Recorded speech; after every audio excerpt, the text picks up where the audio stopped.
questions I ask myself before I say yes to any market, convention, rent fair, basically any place that I'm going to be selling my work in person. Okay, so the first question that I ask myself is, have I done this market before? Might seem kind of silly to ask yourself this, but let me tell you, once you start doing a ton of different markets and you're like, oh, I did this one 2 years ago, I did this one 3 years ago, and it's just like, it's another strawberry festival and you don't remember which town. Sometimes you just gotta sit there and think, did I do this one before? And if I have done this market, I'll think about things like, did I make a profit? Was I happy with my sales? How was the crowd? Were they really nice? Did they seem like my target audience? How was the organizer?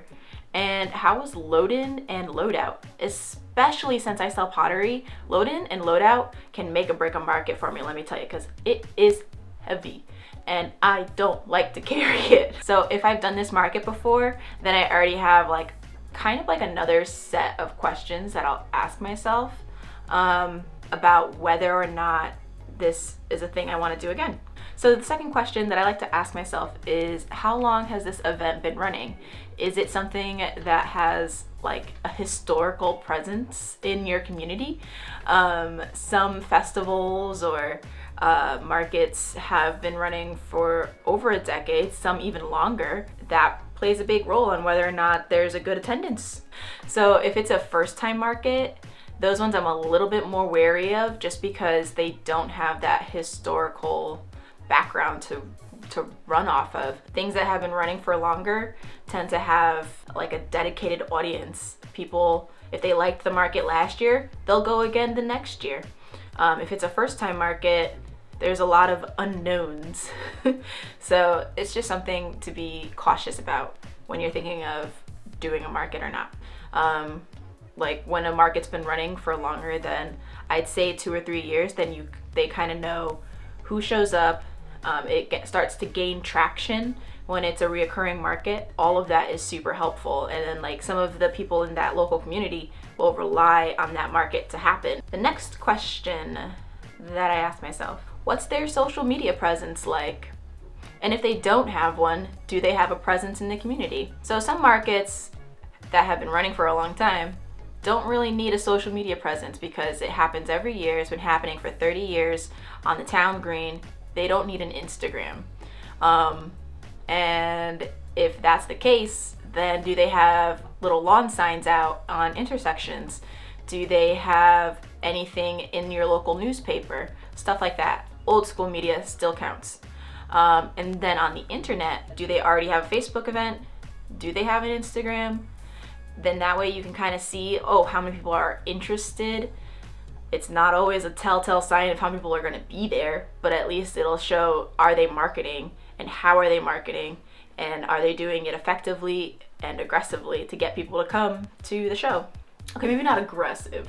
We don't need to be aggressive, but the organizer should be doing their part in marketing the event. So organizers will also ask for a little blurb about you, saying Ave Rivera Studio makes whimsical, colorful pottery for the nerds in your life. I don't know. In text, it sounds way better. They'll ask for a little blurb and then a few photos, so that way they can then use whatever text you sent and the photos that you sent for their own social media purposes, whether it be a Facebook post, in the event itself, on Instagram or on their website, stuff like that. That's always nice. If they ask for that, that's a good sign, because then that means they're going to talk about you and talk about the event.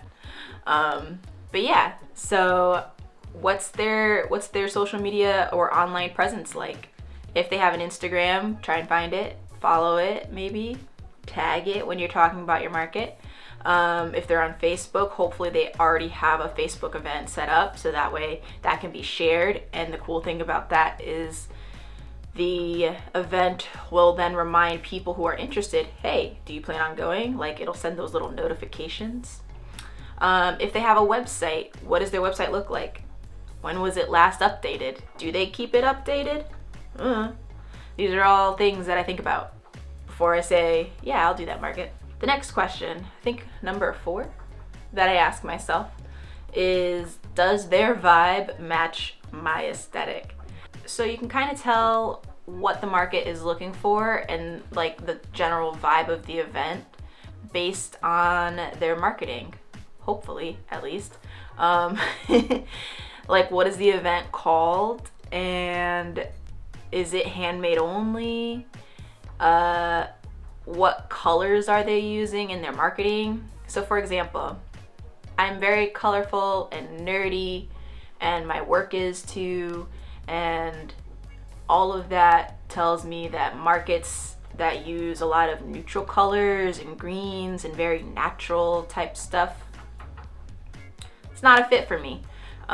They're probably going to be looking for something more simplistic and minimalistic, and both of those things my work is not. There's a vegan market that happens every year. It's called Compassion Fest. I would love to attend, but I know that's not my market. I'm not marketing to vegans. I'm gonna go and have a good time and try out really good food, but I just know that that's not gonna be a market for me.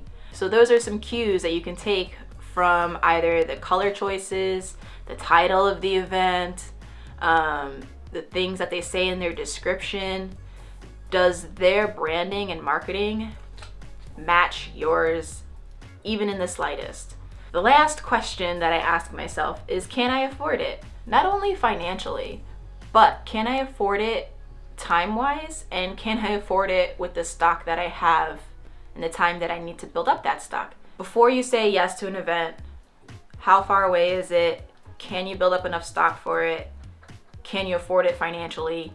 And can you afford the time away from your work in order to sit at a booth selling your wares?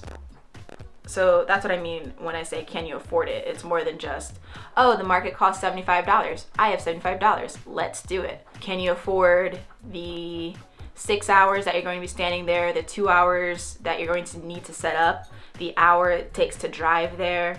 So we're already at like 9 hours, and then the hour to break down, and then the hour it takes to drive back.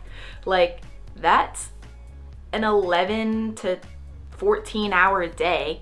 And could that time be better spent making your work? Yeah, so those are things you need to think about before you're like, ah, yes, immediately typing and responding back.